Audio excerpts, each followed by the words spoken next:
Thank you, Mr. Speaker. And at the onset, I would like to congratulate you for having been appointed in the Speaker's panel. We are proud of you. Secondly, I would like to congratulate the Deputy Speaker for coming up with this idea. And I would like to point out, Mr. Speaker, about how our country is so reckless with its don't care attitude.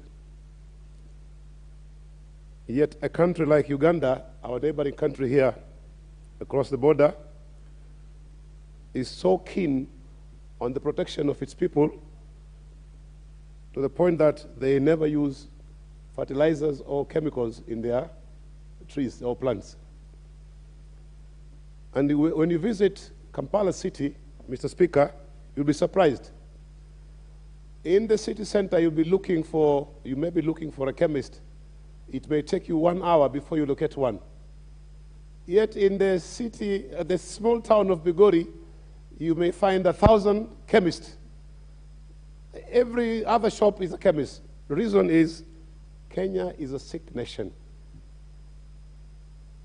And this is the case in all towns in our country.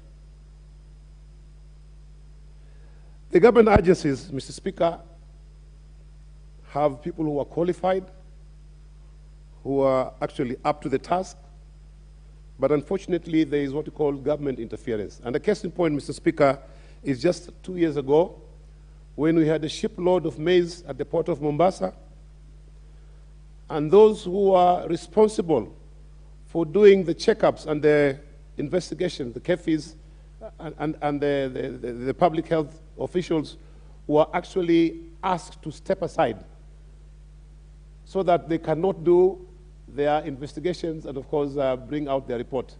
So if this is coming from the government, then it shows our government is not keen on protecting its own people.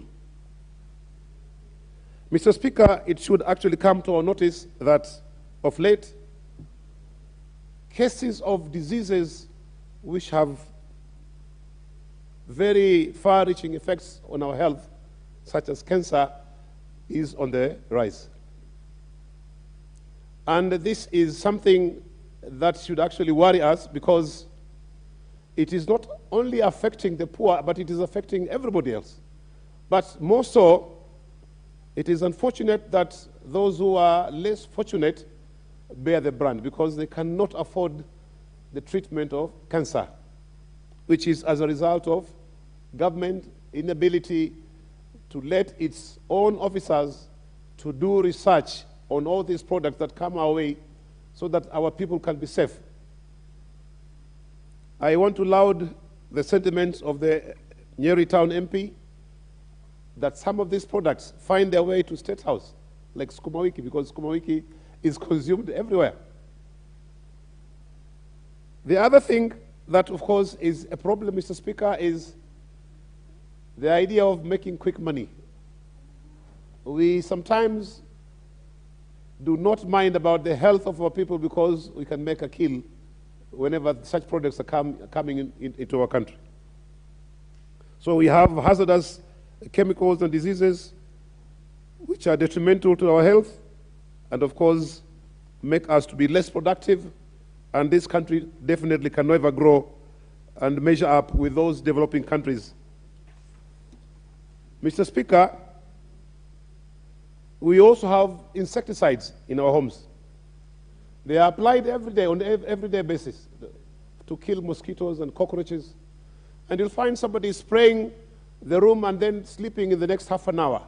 Definitely, we are inhaling dangerous chemicals, and this is also a problem to our health. Finally, Mr. Speaker, we are signatories to very many international treaties, yet we are not even adhering to simple rules of making sure our people are safe. So may I congratulate the Deputy Speaker for coming up with this important business of the House.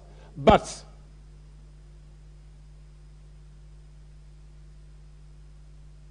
But as we can see, the new government has already implemented the use of GMO without even a cabinet decision. You can imagine how our country is put at risk by our own government. So I think we better get our government to put its house in order. Thank you, Mr. Speaker, and I support this motion. The MP for West Mugirango, the Honorable Stephen Mogaka, Senior Counsel. Thank you, Speaker.